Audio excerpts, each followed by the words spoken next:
Hello and welcome to the channel of Hashiliach once again. And as always, I trust that the Lord is blessing you on this day, the 10th of August 2024. Okay, I just want to put something out there for your consideration and for your prayers.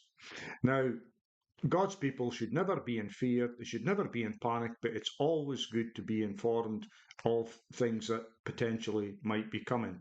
And indeed, people are talking quite a lot about certain things that might be coming. But let me start in Luke chapter 21, verse 5. As some people were remarking about the temple, how beautiful its stonework and memorial decorations were, he said, that's Jesus, the time is coming when what you see here will be totally destroyed, not a single stone will be left standing. They asked him, Rabbi, if this is so, when will these events take place? And what sign will show that they are about to happen? He answered, Watch out, don't be fooled, for many will come in my name saying, I am he, and the time has come. Don't go after them. Well, I mean, since the days of Jesus, many people have come in his name. We see many false teachers, preachers, prophets, so on and so forth. But there's certainly a proliferation of them today. It's always been the case. And when you hear of wars and revolutions, don't panic, for these things must happen first. But the end will not follow immediately.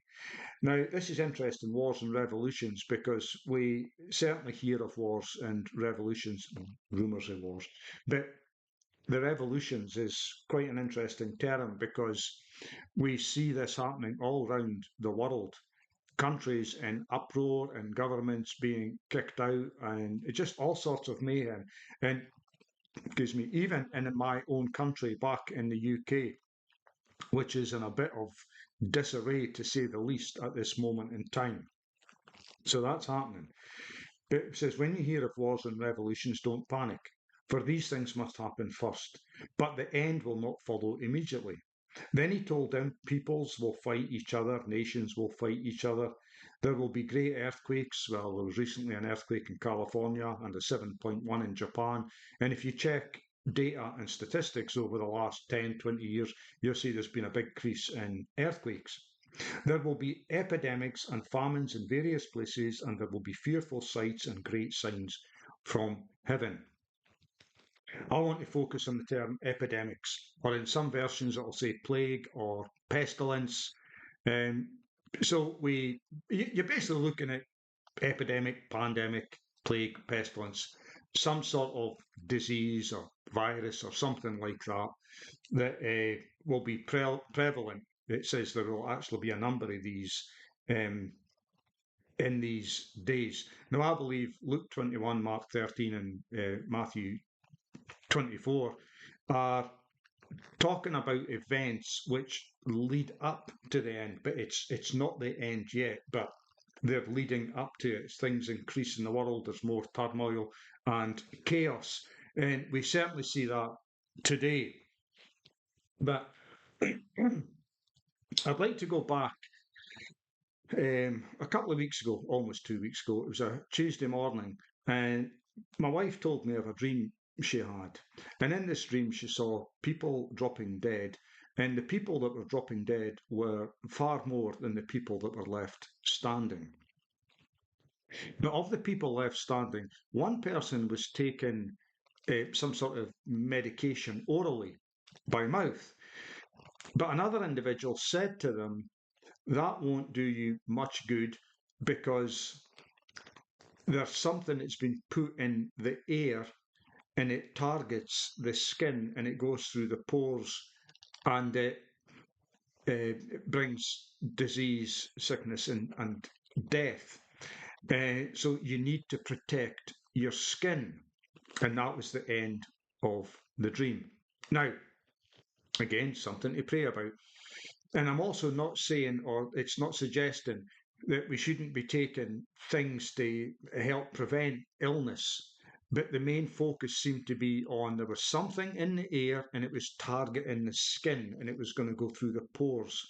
So there had to be some sort of protective layer on the skin, maybe some sort of an oil or a cream or something like that, especially skin that was exposed to the elements. So that was the Tuesday morning. On the Tuesday afternoon, we went to visit a friend. Didn't mention anything about this. More or less, the first thing they said to us was, I had the strangest dream, and I saw people dropping all over the place. And that was all that we were told. But I found it very interesting because this individual was seeing people drop all over the place, and the dream that had been relayed to me that very morning was very, very similar, but with a bit more detail.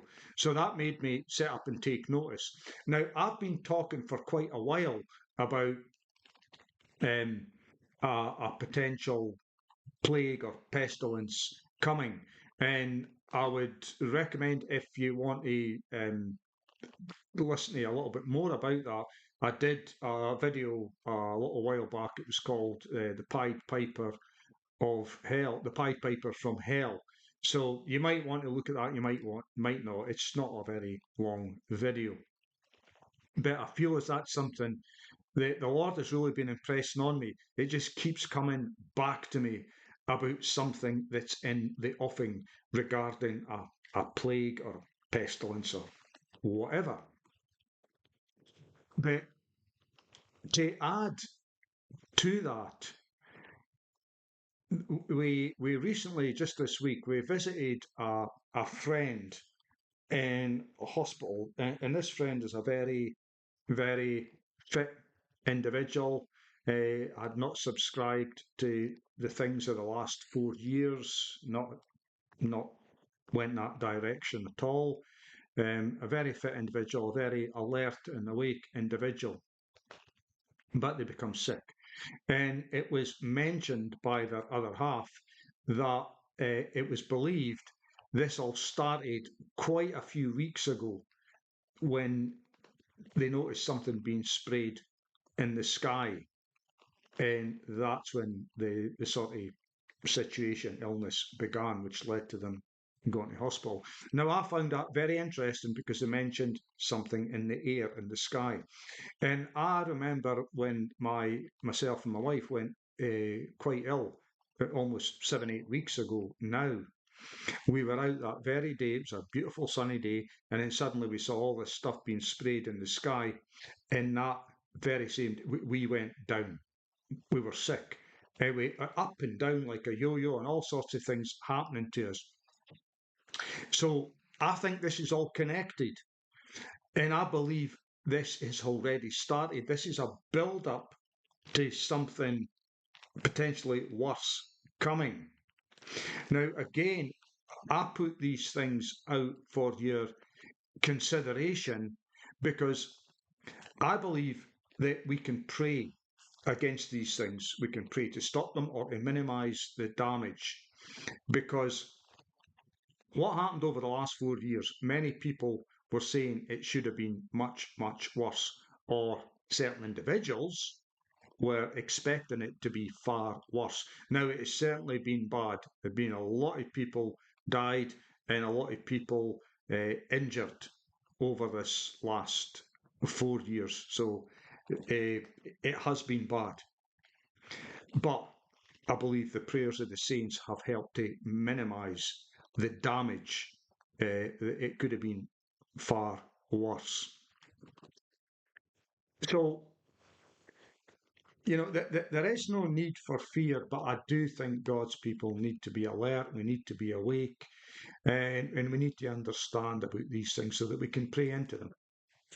Excuse me, I've still got a bit of a throat on and off myself. But herbal tea, that's the remedy.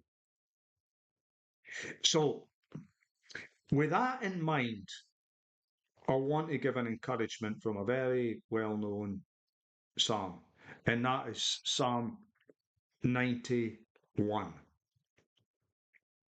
You who live in the shelter of Elion, who spend your nights in the shadow of Shaddai, who say to Adonai, my refuge, my fortress, my God in whom I trust. He will rescue you from the trap of the hunter and from the plagues of calamities. He will cover you with his pinions, and under his wings you will find refuge. His truth is a shield and protection. You will not fear the terrors of night, or the arrows that fly by day, or the plague that roams in the dark, or the scourge that wreaks havoc at noon. 1,000 may fall at your side, 10,000 at your right hand, but it won't come near you. Only keep your eyes open, and you will see how the wicked are punished. For you have made Adonai, the Most High, who is my refuge, your dwelling place. No disaster will happen to you, no calamity will come near your tent, for he will order his angels to take care for you and guard you wherever you go. They will carry you in their hands so that you won't trip on a stone. You will tread down lions and snakes, young lions and serpents you will trample underfoot. Because he loves me, I will rescue him. Because he knows my name, I will protect him. He will call on me and I will answer him. I will be with him when he is in trouble. I will extricate him and bring him honor. I will satisfy him with long life and show him my salvation. Again, verse 7. 1,000 may fall at your side, 10,000 at your right hand, but it won't come near you. The mainstream media have been talking quite a bit about something coming. They're talking about monkeypox, they're talking about bird flu, and this has been going on for quite a few weeks, maybe even longer than that. So it's in the mainstream media. They're talking about this. It's like they're laying the groundwork for something that's coming. So over social media as well. And there's a number of prophetic voices that have really spoken quite strongly about something like this coming. So we needn't fear, we needn't panic, but we do need to be informed so that we can pray specifically and target these things to minimize the potential damage these things can bring. But keep your head lifted up, keep battling on, because God is with you. Read Psalm 91 again for yourself. God is with you, and he won't forsake you, won't never leave you, never forsake you. Let's keep our heads up. I don't like giving these type of messages, but the Lord has been really impressing this on me for quite a while now. Quite a few months. So, in fact, even longer than that. So I felt that this was the time that I had to give this out. But please pray about it, and please keep very close to the Lord. No fear, no panic. So God bless you. Until next time.